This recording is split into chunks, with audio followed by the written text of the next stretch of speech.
Bonjour à tous, dans cette deuxième partie de vidéo, je vais vous montrer comment réaliser toute la partie symbologie du TD6 et toute la partie mise en page.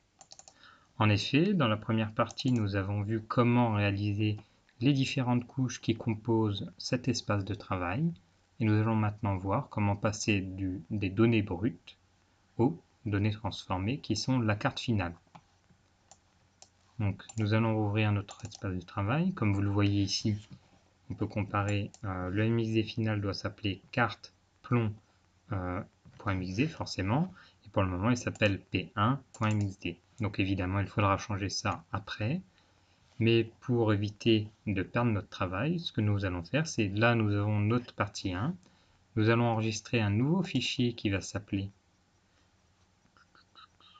enregistrer sous, qui va s'appeler partie 2, qui nous permettra, au cas de besoin, d'avoir du backup et de revenir en arrière. C'est-à-dire que si jamais, durant la mise en page, une erreur fait qu'on perd notre mise en page et qu'on perd même l'affichage des données, eh bien celles-ci ne sont pas perdues puisqu'elles seront toujours agencées dans le MXD partie 1. Donc, nous allons aller sur l'espace ici de mode mise en page, puisque l'objectif est de faire une mise en page. Donc, il faut comparer les deux. Déjà, la première chose qu'on peut remarquer, c'est qu'ici, la page est au format paysage. Donc, nous pouvons, hop, mauvais sens, nous pouvons cliquer non pas sur la couche. Vous voyez ici, je déplace mes deux blocs de données. À chaque fois que je clique sur un bloc de données, il passe en gras puisque ça devient le bloc de données actif. Mais ce que nous voulons modifier, ce n'est pas les blocs de données, c'est la page de fond. Donc, option DarkMap, c'est pas ça. Clic droit, mise en page et configuration de l'impression. Et bien ici, nous passons en mode portrait, un paysage justement. OK, vous voyez, notre page est passée en mode paysage. La première chose à faire est de mettre approximativement nos blocs de données de la bonne façon. On est sur quelque chose qui est à peu près comme ça. Nous verrons après que nous pouvons rendre cela beaucoup plus précis. Même plutôt sur quelque chose d'un peu plus grand. Nous allons mettre Reims et la Marne. Nous allons afficher l'intégralité des couches. Donc ici, la première chose à modifier, eh bien, c'est la zone d'étude. Comme vous le voyez ici, c'est simplement un cadre bleu, ce qu'on voit d'ailleurs dans la légende. Donc nous allons double-cliquer. Nous allons enlever la couleur du fond. Nous allons mettre 2 en épaisseur car à vue d'œil, c'est à ça que ça correspond. Et nous allons choisir ce bleu-là qui, a priori, est le bon bleu. Évidemment, si le bleu que vous avez choisi n'est pas celui-ci, ça ne sera pas pénalisant, car évidemment, ce n'est pas un exercice qui consiste à vérifier que vous savez bien voir les couleurs. Ce n'est pas le propos de l'exercice. Toutefois, si vous mettez du rouge au lieu du bleu, là, effectivement, on verra que vous n'avez pas compris ce qu'il fallait modifier et comment le modifier.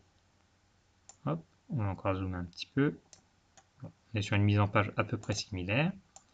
Ici, le centrage de cette image est approximatif, même si on peut céder des petits repères pour le centrer de façon relativement correcte.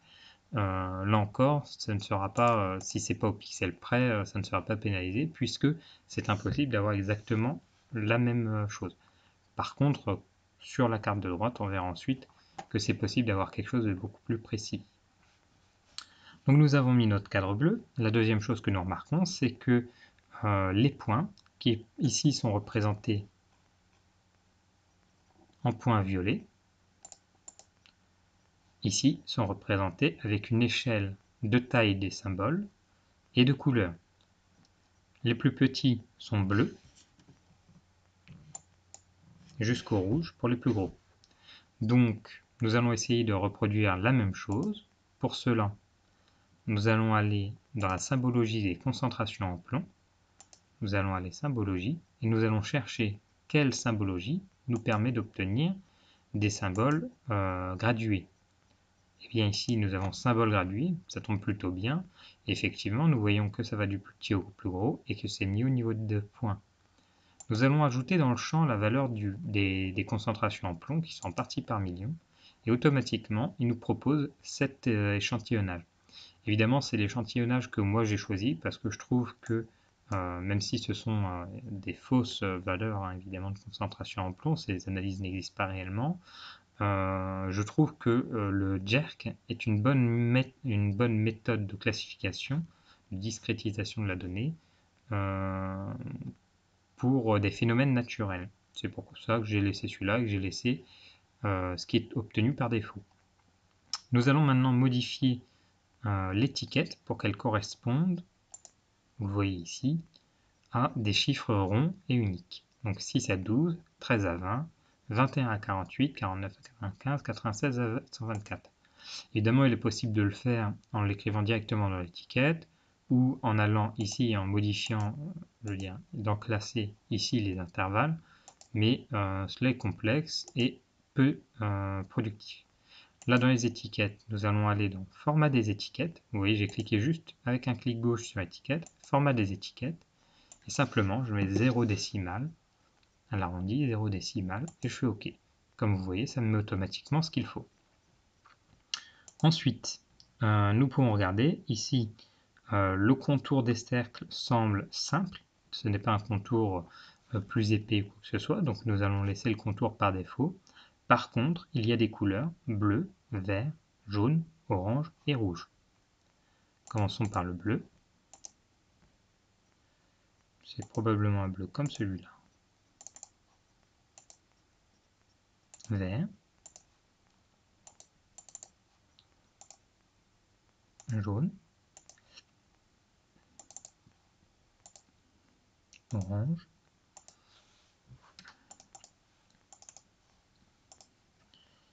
Et rouge. Nous pouvons valider cette symbologie. Et maintenant, nous allons nous retrouver avec quelque chose de très similaire. Il suffit de regarder ici. Nous avons les concentrations en plomb. Voilà. Donc nous avons quelque chose de relativement similaire, hein. Enfin, d'exactement similaire d'ailleurs. Nous allons donc maintenant passer au deuxième point, qui est de faire la symbologie de la géologie du secteur d'études. Ici, nous avons effectivement la géologie du secteur d'études, mais la symbologie n'y est pas appliquée. Eh bien, nous allons aller dans l'onglet Symbologie, et là, nous avons deux solutions. La première est triée par catégorie, et d'utiliser une notation afin d'avoir, vous voyez ici, les colluvions, les alluvions anciens, les alluvions récents, les grèzes, les limons des plateaux, etc., etc. Et ensuite, nous allons prendre chacun d'entre elles et mettre la symbologie la plus proche de celle de cette image. Évidemment, cela est extrêmement laborieux. Pour vous éviter cette étape, je vous ai donc donné un fichier dans le catalogue, enfin dans votre base de données. Si nous allons dans la base de données, je vais vous remontrer ce que je viens de faire. Nous allons aller dans Importer, puisque c'est importer une symbologie au shapefile géologie du secteur d'études. Donc importer une symbologie d'une autre couche ou d'un fichier de couche. Nous, c'est un fichier de couche qu'on a en point lire. Et dans les données brutes, nous avons le point lire géo secteur d'études. Nous l'ajoutons et nous faisons OK. Ici, il vous dit que le champ de notation valeur, qui est celui qui dans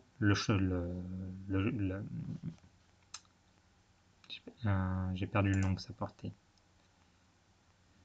Donc, fichier de couche, d'un fichier couche, et bien dans notre fichier couche qui s'appelle géol secteur d'études, et bien il y a deux champs, un champ qui correspond finalement à la symbologie et un champ qui correspond à la notation qu'on retrouve effectivement dans notre couche ici géol secteur d'études, puisque comme vous le voyez parmi tous les champs, il y a le champ notation. On fait OK, et vous voyez, ça nous a automatiquement importé la symbologie. On fait OK. Ici, nous voyons que une exception par rapport à l'image, ici, nous avons du blanc et des points orange par-dessus. Et là, nous avons le bleu qui correspond à la Marne, et en avant, les points orange. Ici, il y a donc deux petites modifications que je vous demandais de réaliser. Au niveau de la couche de points des grèzes, je vous demandais d'ajouter un fond. Vous voyez, s'il n'y a pas encore de fond, et bien dans modifier le symbole, vous pouvez ajouter une couche. Là, on a ajouté des petits points ronds. On peut la descendre, vous voyez qu'il passe derrière les petits points verts. Et vous pouvez aussi modifier son type. Évidemment, nous ne souhaitons pas avoir des points, mais nous souhaitons avoir un symbole de remplissage simple avec une couleur blanche. Nous pouvons valider et valider. Nous faisons la même chose pour les sables ici. Modifier le symbole. Ajouter un layer. On redescend le layer pour qu'il passe en arrière-plan. Et on le modifie pour avoir un symbole de remplissage simple. On met le fond en blanc. On fait OK, OK et OK. Vous voyez, cette fois-ci, la symbologie est exactement la même que celle retrouvée sur cette couche. Nous avons donc notre cadre de secteur d'étude, nos symbologies sur les concentrations en plomb et la géologie. Il nous faut maintenant passer à l'étape un petit peu plus délicate qui est de faire apparaître le cadre de ce, je vais le mettre en grand, le cadre de ce bloc de données en rouge et de faire apparaître dans le second bloc de données l'emprise du cadre à droite en rouge. En fait, pourquoi est-ce que je choisis le rouge pour le cadre de ce bloc de données? Eh bien, c'est parce que automatiquement, lorsqu'on va indiquer l'emprise du bloc de données ici, sur ce bloc-là, ça va apparaître en rouge. Donc pour garder la cohérence, je mets ce cadre-là en rouge. Évidemment, certains m'auront mis un cadre rouge manuellement et m'auront redessiné un cadre rouge manuellement ici. Évidemment, ce sera accepté, mais ce n'est pas exactement la bonne méthode, puisqu'en plus, l'emprise ne sera pas exactement la même. Donc, je vais vous montrer comment réaliser cette étape. Donc, il suffit de double-cliquer sur le bloc de données. Enfin, de cliquer une fois, ça suffit. De faire Propriétés. Et ici, vous avez bloc de données. Ce n'est pas ça. Nous avons bloc, exactement, et dans bloc, nous avons les bordures. Eh bien, ces bordures font 2 points de large et ont une couleur rouge. OK. On va annuler parce que je ne sais pas ce qui s'est passé. J'ai dû cliquer sur un endroit qu'il ne fallait pas. Toujours est-il. On va juste repasser en 2 points en rouge. On valide. J'ai dû cliquer sur quelque chose qu'il ne fallait pas précédemment. C'est pour ça que ça m'a fait ce message-là. Donc vous voyez ici, nous avons bien le cadre rouge.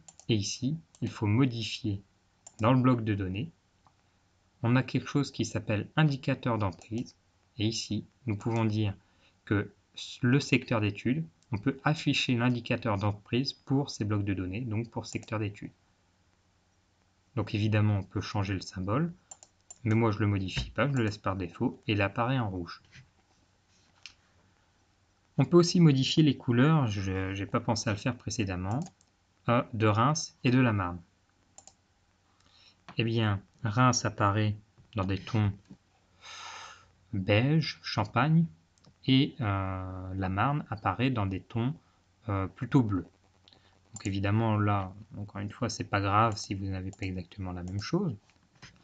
Il suffit d'avoir des tons, oui, dans ces tons-là de bleu. Donc on regarde une deuxième fois, on est sur celui-là. Parce qu'il faut modifier évidemment de la même manière. Ah, j'ai modifié à Reims. Remodifions la Marne. Voilà.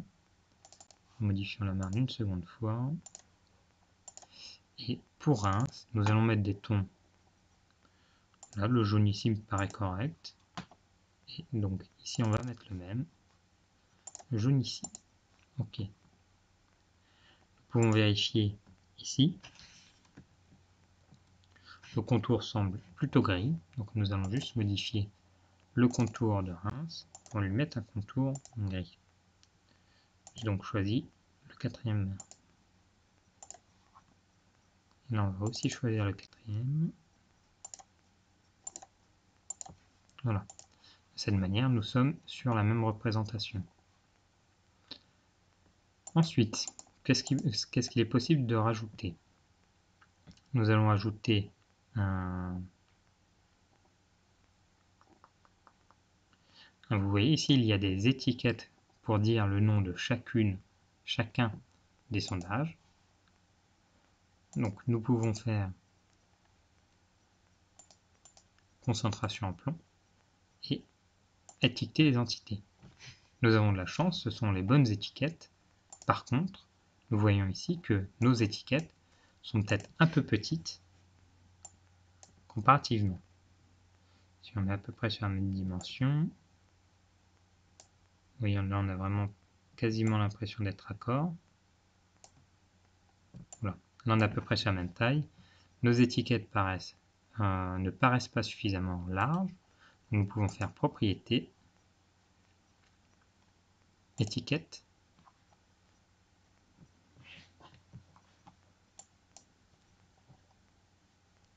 Nous pouvons commencer par le mettre en gras, faire OK. Et vous voyez, là on est à des tailles équivalentes, et pourtant celle-ci paraît plus grande. Eh bien, nous allons agrandir un petit peu la taille de ces étiquettes.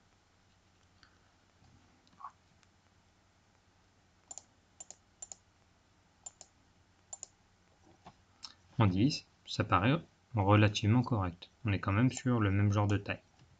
Très bien. Nous allons maintenant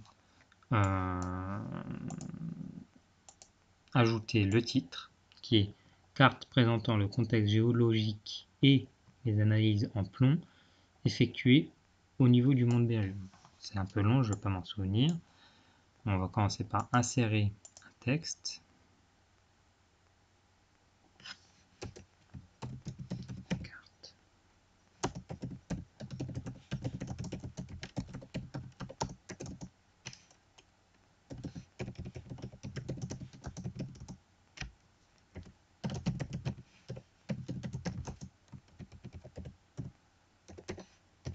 Finalement, là, je remets la majuscule sur plomb parce qu'elle était déjà dans le titre précédent, hein, mais c'est pas nécessaire de mettre une majuscule à plomb. Hein.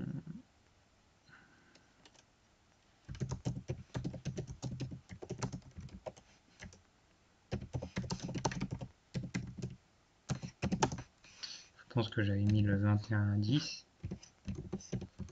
2020. Évidemment, c'était une date postérieure au télé. Simplement, j'ai même mis le 12. Carte présentant un contexte géologique et les analyses en plomb effectuées. Je pense qu'on peut regarder présentant contexte géologique et les analyses en plomb au niveau du mont de Bergum, le 21-12. Vous voyez, ce n'est pas encore passé. 2020. Ok. Évidemment, là, ça saute aux yeux, mais la taille, hop, on va mettre à peu près la même taille, comme ça on peut comparer.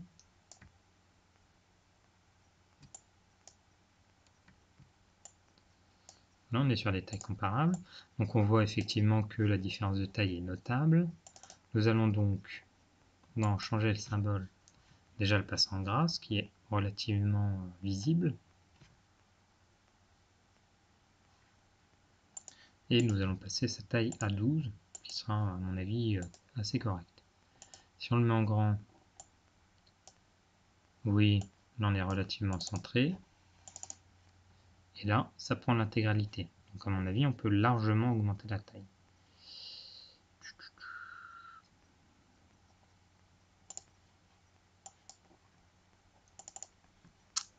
On peut essayer de passer la taille en 16 peut-être.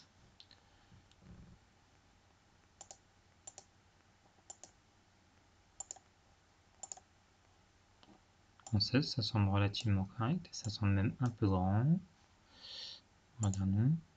Oui, ça me paraît un petit peu grand, à mon avis.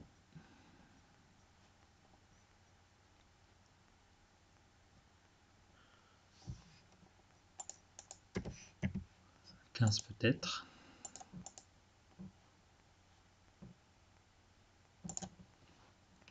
Si nous avons un petit centimètre, ici nous avons un petit centimètre, ici nous avons un petit centimètre et un petit centimètre.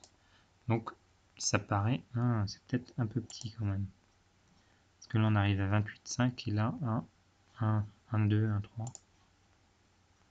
1, 2 à 3, 28,5. Oh non, ça paraît assez correct. Donc on va laisser cette taille-là.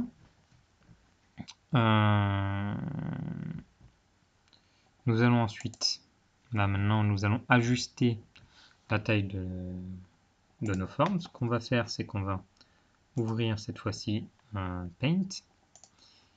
pour prendre les mesures de manière plus qualitative. Je prends Paint parce que vous avez tous Paint alors que Adobe vous l'avez peut-être pas. Sinon c'est mieux de le faire sur Adobe, hein, c'est beaucoup plus simple. Donc ouvrir avec Paint.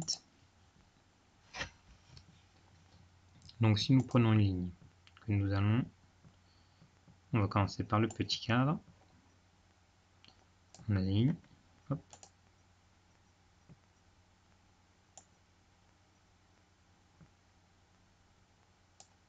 Voilà, nous sommes donc à 19,2 et il faut aussi qu'on mette celui-là, sinon ça n'a pas trop de sens.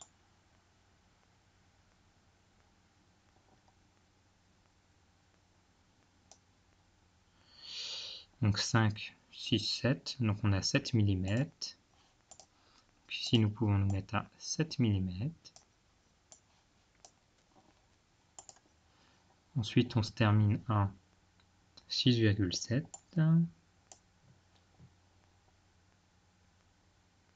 Oui, ça me paraît de ça.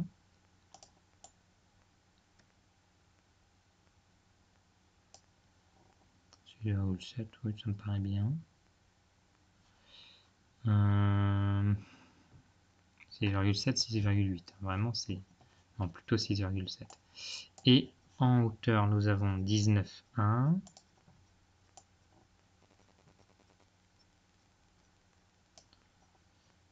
Et en bas, j'ai oublié de mettre en bas.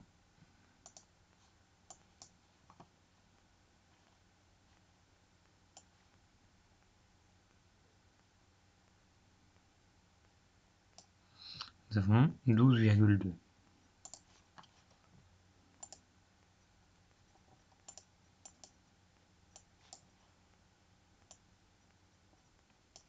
Donc nous pouvons maintenant prendre ça et l'ajuster. Vous voyez, ça vient directement se mettre sur le cadre, puisque les lignes bleues en fait guident la mise en forme.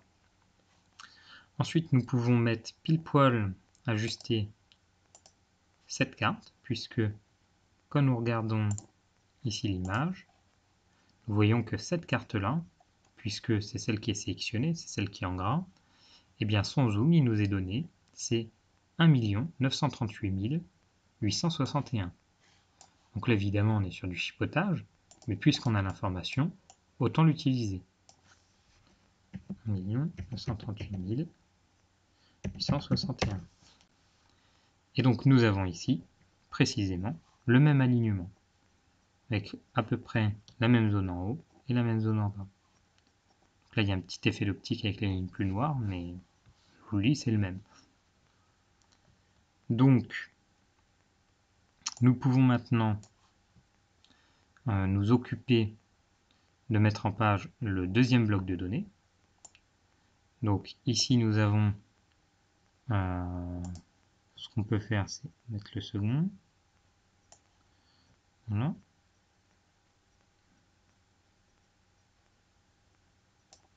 Donc on est sur du 6,9. Ici, on peut un tout petit peu le modifier. Voilà, 6,9. La hauteur est la même. Et en bas, nous sommes sur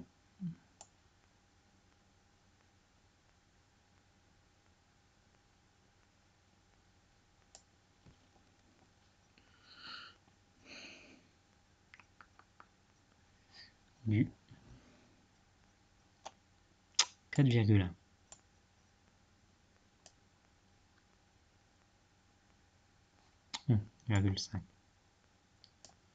Voilà. À droite, nous allons être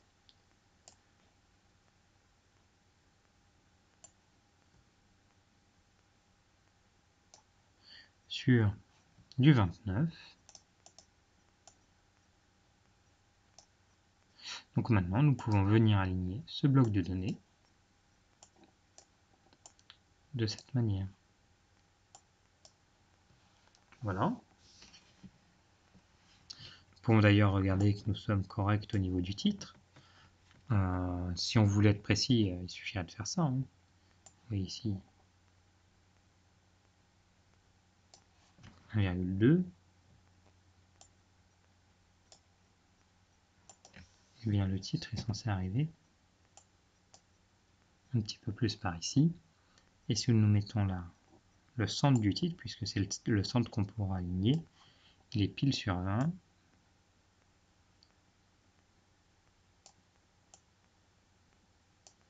Voilà. Et à droite, nous sommes sur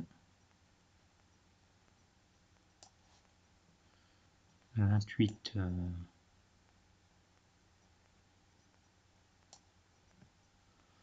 28 et un peu moins. 28,4, voilà. Vous voyez, bon, bah ici on est quasiment bon. J'ai pas de moyen de mettre pile poil à la bonne taille, mais bon, globalement, on voit qu'on est plutôt bien centré. À mon avis, ce que j'ai fait, c'est que j'ai centré ça. Je ne sais plus, mais en tout cas, on est capable de centrer par rapport à d'autres figures, mais bon, on va le laisser comme ça pour le moment. Donc, nous avons nos deux blocs de données qui sont pile poil de la bonne taille. Nous ajouterons ensuite, ce que nous pouvons d'ailleurs faire dès maintenant, non, vaut mieux le faire après. On va devoir ajouter la légende, la source, le nord et l'échelle. Et ici la petite étiquette de Reims. Je vais vous montrer comment faire pour la petite étiquette de Reims. Comme vous le voyez, il est déporté par rapport à Reims. Et si nous regardons précisément cette image, eh bien nous voyons que nous avons utilisé l'outil d'étiquetage. Voilà. Ici, vous voyez qu'on a utilisé l'outil d'étiquetage. Eh bien, ce n'est pas par hasard que je l'ai laissé ouvert, c'était pour vous donner l'idée d'aller regarder, puisque c'est dedans que nous allons trouver comment déplacer l'étiquette de Reims. Donc, sur Reims, clic droit,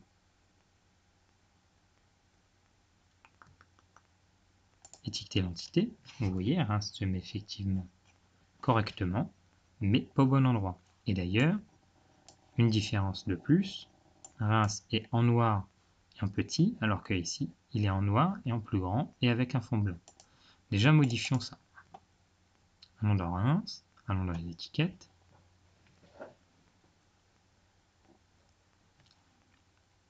Dans étiquette, nous allons le passer en 9 à mon avis, dans le symbole,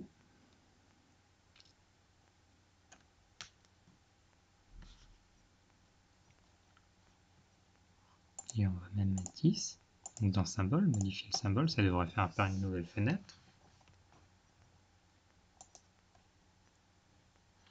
Voilà, nous allons dans masque, et nous pouvons ajouter un halo blanc autour. Ok, ok, ok. Et vous voyez, Reims a effectivement un symbole blanc. Nous voyons que la taille du texte est globalement celle du carré blanc. Et effectivement, lorsque nous regardons ici, la taille du texte est globalement celle du carré blanc. Il faut maintenant déporter cette étiquette. Et bien pour cela, nous allons utiliser dans personnaliser ou fenêtre, je ne sais plus, personnaliser les options d'étiquetage. Donc il y a un petit onglet qui s'appelle étiquetage. Vous voyez, ça correspond. Et dans étiquetage, nous avons des options. Donc là, il va falloir chercher un petit peu, parce que je ne l'ai pas en tête. Un gestionnaire d'étiquettes, probablement.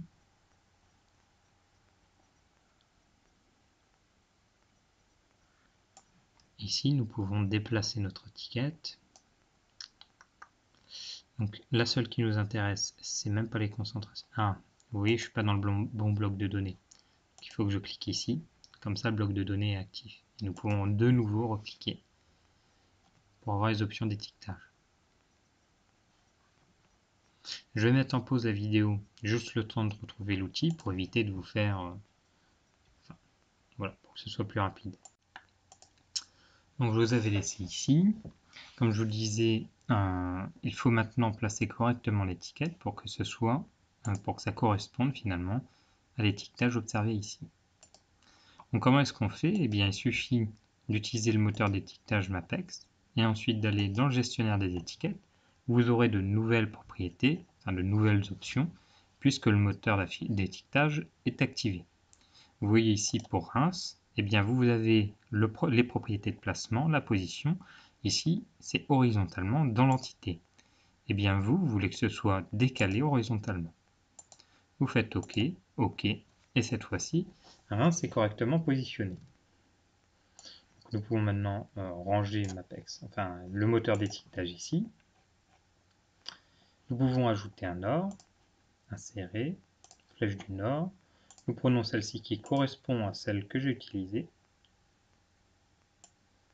Nous allons regarder sa position. Ici nous avons le nord.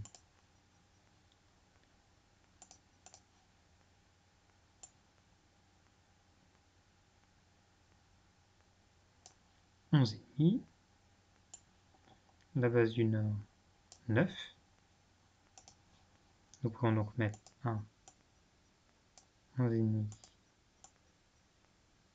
et 9. Hop, hop. Et nous pouvons le centrer.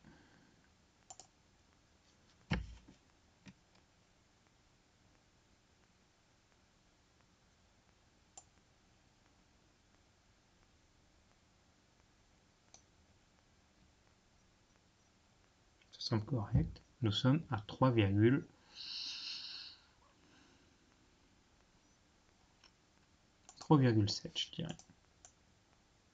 3,2, je voulais dire.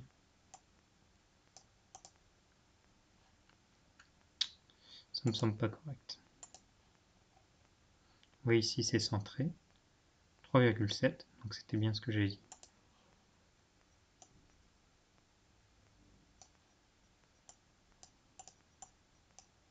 D'ailleurs, ce qui est fort probable, c'est que j'ai centré ça en fonction de ça. Donc vous voyez, j'ai cliqué sur le premier, j'ai fait CTRL, maintenir, CTRL sur le clavier, j'ai cliqué sur le deuxième. Le dernier sélectionné est celui en fonction duquel tout va s'aligner. Et pourquoi je dis ça? Parce que j'ai utilisé l'option d'alignement, centré horizontalement. Vous voyez, il n'a absolument pas bougé, puisque effectivement 3,7 était l'alignement qui correspondait. Donc, nous allons maintenant ajouter le texte, source extrait de la carte géologique, etc. etc. Donc ajoutons les sources. Ici, je ne sais pas où il est positionné. Ici.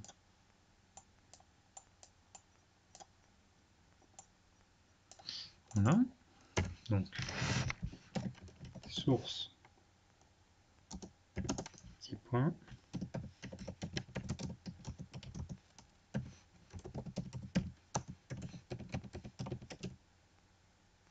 Ici, nous passons une ligne avec entrée. Puisque vous le voyez ici, nous avons passé des lignes.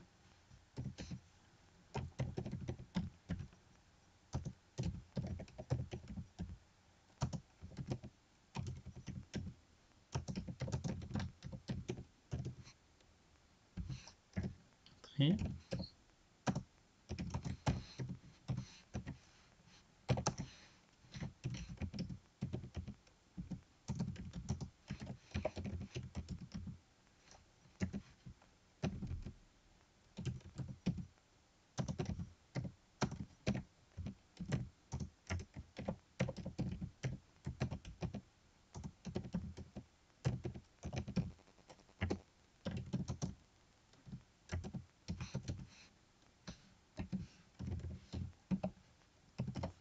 Voilà. Nous centrons le texte puisque nous voyons ici que le texte est centré. Nous faisons OK. La taille ici correspond et nous pouvons l'aligner en fonction du nord. Donc ça se voilà.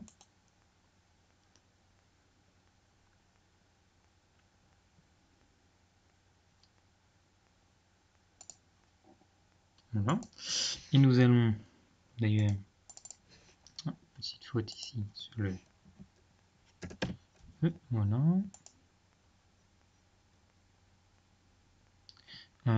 D'ailleurs, nous allons chercher le centre qui correspond ici.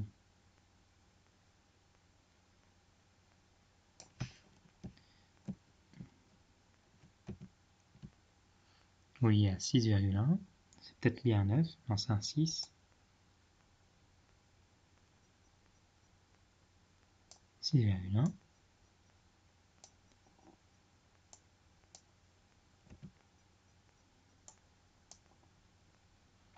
Oui, finalement, ici, c'est plutôt le dessus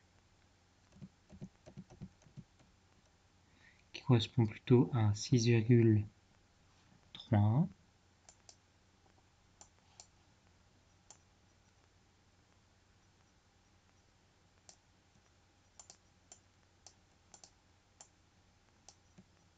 Voilà. Nous pouvons un tout petit peu le décaler sur la droite.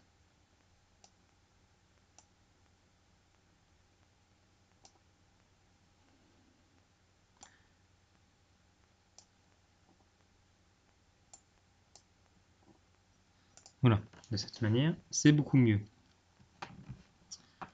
Il nous manque l'échelle. Cliquons ici. Insérons, puisque c'est l'échelle du bloc de données secteur d'études. Cliquons sur la barre d'échelle. Nous voulons une échelle avec 2 divisions, avec les chiffres alignés aux divisions et avec l'unité en kilomètres. C'est a priori cette échelle-là, avec uniquement 2 divisions, 0 subdivision, avec des kilomètres, et la fréquence, on va dire, des nombres, ajustée au nombre de divisions. On fait OK, OK. Et nous avons maintenant une échelle quelque part. Voilà. De 2 km approximativement. C'est pas approximatif, mais je me comprends. Que nous devons aligner. Faisons une ligne.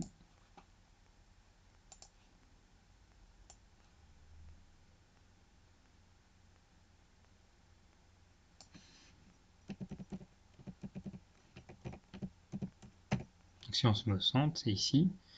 Et bien, entre ça et ça, oui, il semble que ce soit à peu près le centre. Donc on peut aligner ça en fonction du nord. Aligner, centré horizontalement. Une petite, voilà, ça c'est une erreur que j'ai faite. Il fallait d'abord remettre au niveau du bord ça pour l'aligner, parce que sinon ça ne va pas être correct. C'est mieux. Nous avons aussi la hauteur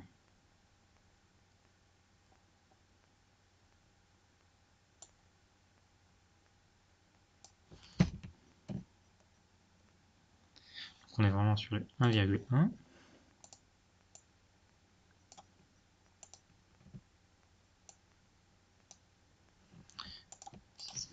Ici, c'est bon. Nous avons donc tout sauf la légende. Ici, nous avons une légende qui présente uniquement la zone d'étude, les concentrations en plomb, la géologie du secteur. Les concentrations en plomb correspondent ici au nom de la couche et la géologie du secteur correspond ici à aucun des titres qui sont ici. Donc, ça veut dire que j'ai utilisé la légende où j'ai marqué géologie du secteur, ce qui implique finalement un petit tour de passe-passe dans cette dans cette légende, qui est d'avoir mis deux légendes. Une première pour la partie légende, zone d'étude, concentration en plomb, et une seconde pour la géologie du secteur, où j'ai pu marquer géologie du secteur à la place du mot légende. Je vais vous montrer comment est-ce que j'ai réalisé ça. J'ai donc inséré une légende. Je l'insère, on va dire, un petit peu bêtement, en mettant uniquement zone d'étude et concentration en plomb. Zone d'étude, concentration en plomb. Je veux deux colonnes. On vérifie. Effectivement, j'ai deux colonnes. Suivant. On regardera après comment l'améliorer.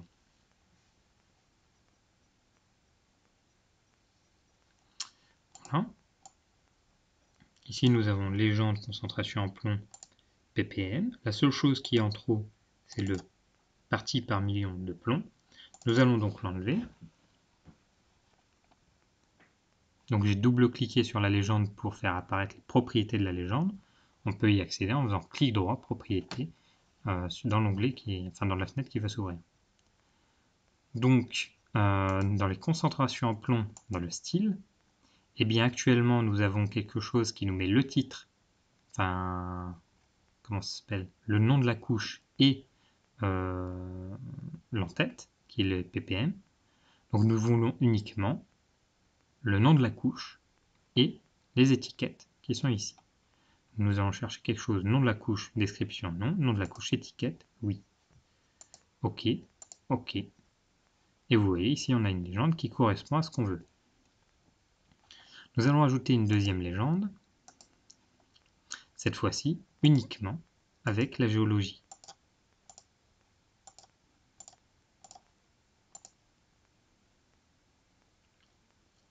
Et là, j'ai fait une petite erreur, donc on va la modifier tout de suite, puisque nous voulons 3 colonnes. Précédent, 3 colonnes.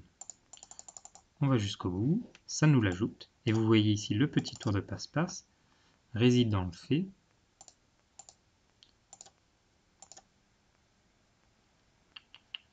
de modifier ici pour géologie du secteur d'études et ici dans le style mettre uniquement les étiquettes. De cette façon nous avons ça qui correspond à ce que nous voulions. Nous pouvons les aligner l'un avec l'autre. Nous pouvons décaler celui-ci sur la droite. Et on peut maintenant donc aligner ça au niveau de là. On voit qu'on est vraiment sur... Là, on va juste l'aligner à 7.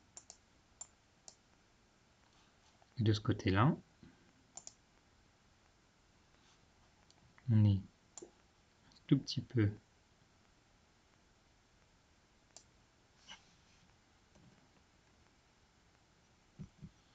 ici, on est à 28,78.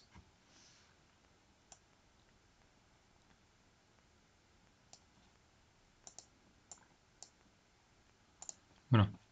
Nous pouvons regarder le centrage central finalement de nos deux. Enfin, c'est pas vraiment vrai puisque le centre est ici, donc ce qu'on va faire, c'est qu'on va se centrer par rapport à quelque chose de simple à centrer, donc ça.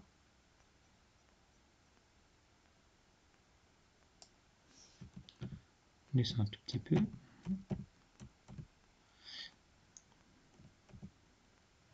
Ça n'est pas correct.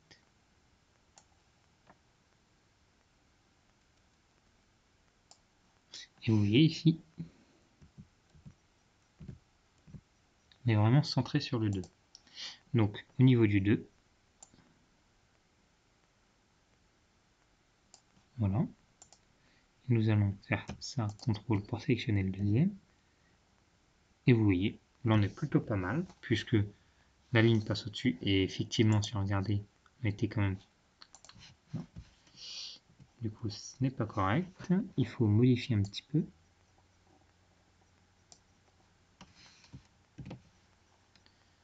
On va enlever les lignes qui finalement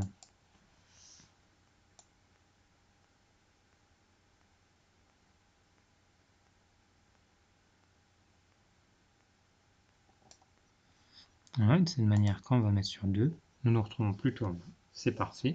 Enfin, c'est relativement pas mal.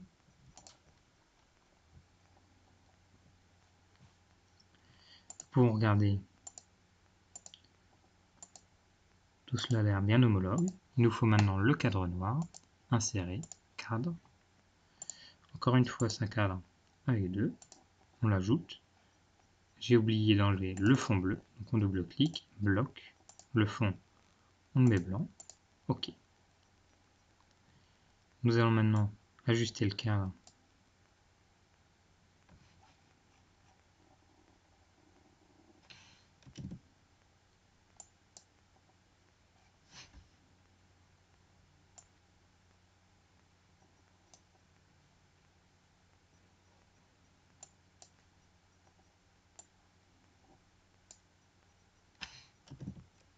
Ok, très étrange.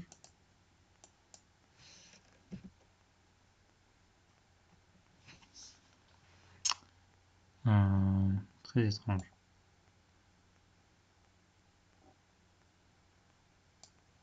On a dit 7,9. On va l'aligner également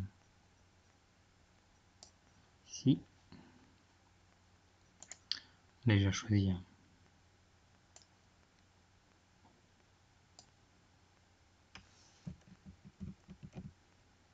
On est vraiment à 0,5 et là on est à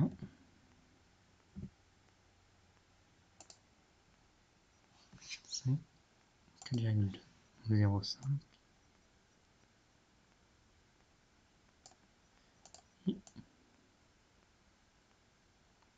4,2. Voilà, là on a vraiment le cadre précis qu'il nous faut. Donc insérer un cadre.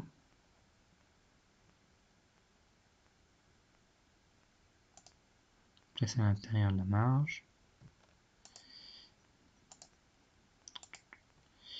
Un fond blanc.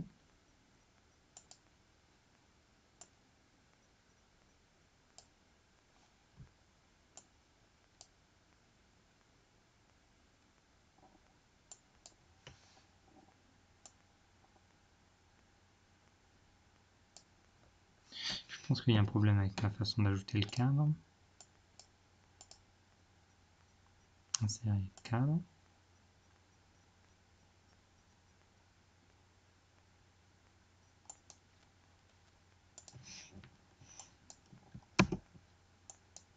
Je fais ça.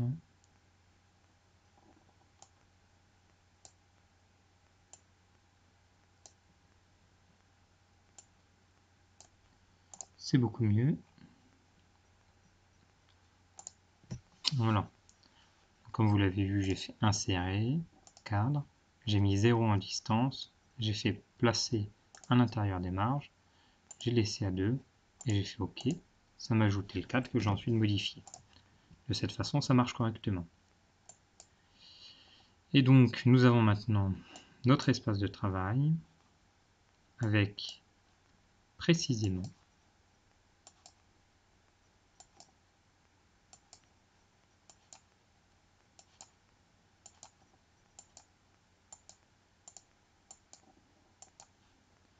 nous avons ça, nous avons ça. Et alors là, je vois encore un petit défaut. Ça, on peut le fermer sans enregistrer. On peut ouvrir le TD6, l'image. Une petite modification à réaliser, la taille ici. Nous pouvons voir que nous avons à peu près un petit centimètre de chaque côté et peut-être 4 mm de haut. Et bien, nous allons zoomer pour obtenir cela. Nous sommes sur quelque chose de comme ça. On va même mettre un peu plus large sur le côté. Voilà, pour l'ajuster. Nous allons d'ailleurs modifier ensuite notre échelle ici pour le mettre à 2, le recentrer au niveau de ça.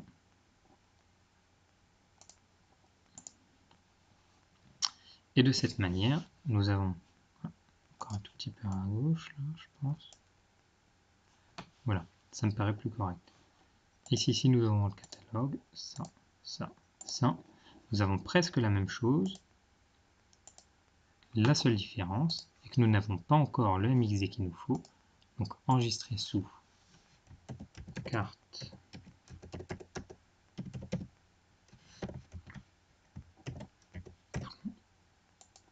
enregistrer. Nous allons enregistrer. Non, nous allons exporter au format JPEG. Ici, dans la base de données, la carte du plomb. Et de cette façon, nous avons, en supprimant ce MXD là et ce MXD là,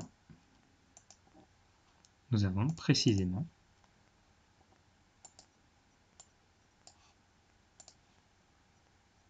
la même image.